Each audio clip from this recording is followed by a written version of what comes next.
What if the moments you've been calling failure were never meant to be proof that something is wrong with you, but signs that something is being built within you? Because if you're honest, the word failing is one you've been using when things didn't move fast enough, when plans fell apart, when doors closed, when effort didn't immediately turn into results, when life didn't reward you on the timeline you expected, and yet no one ever told you that preparation often feels like delay, that growth often feels like confusion, and that becoming someone stronger often begins in seasons that look unproductive from the outside. What if you're not failing at life, but being prepared for a life that requires more strength, more wisdom, and more depth than you currently realize? Because some callings can't be handed to someone who hasn't first learned patience, humility, resilience, and endurance. And those lessons are rarely learned when everything is going smoothly.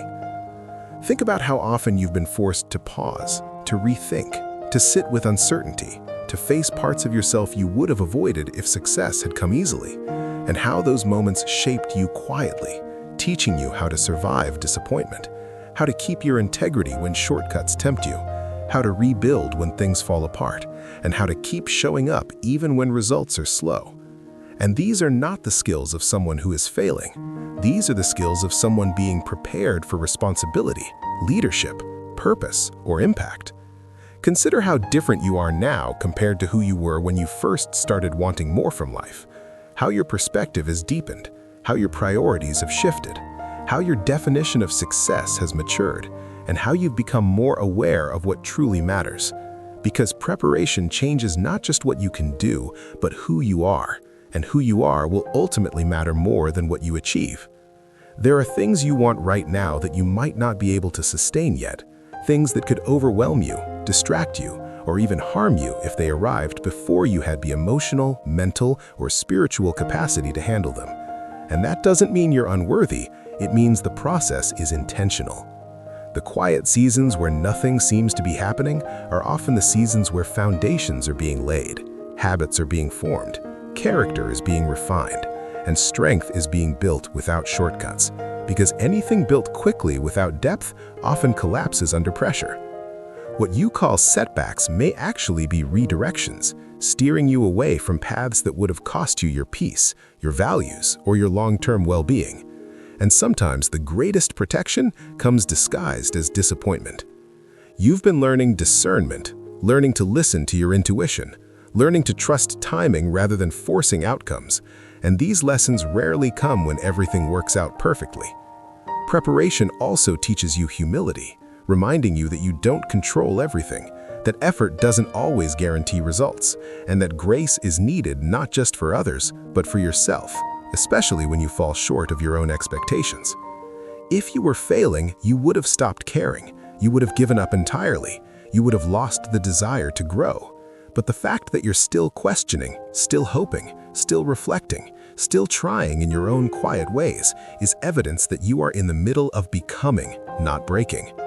Preparation stretches your patience, tests your consistency, and asks you to keep going without certainty. And that is not easy, but it builds a kind of inner stability that success alone cannot teach. Think about the resilience you've developed, the ability to recover after disappointment, the way you've learned to sit with discomfort rather than run from it, the way you've learned to adapt when plans change, because these are the traits that allow people to sustain success once it arrives. What if the life you're being prepared for requires you to be grounded rather than rushed, self-aware rather than reactive, thoughtful rather than impulsive? Because the version of you who survives this season will be capable of handling responsibility without losing themselves. Preparation often strips away illusions, showing you what you truly want versus what you thought you wanted. And that clarity can feel painful, but it prevents you from building a life that looks good on the outside while feeling empty on the inside. You've been learning to measure progress differently, not just by outcomes, but by growth, effort, and integrity. And that shift alone is evidence of preparation, because sustainable fulfillment is built on alignment, not speed. What if one day you look back at this season and realize that the waiting taught you gratitude, that the struggle taught you compassion, that the uncertainty taught you faith in yourself, and that the slow progress taught you perseverance? You are not being punished, you are not being forgotten, and you are not falling behind.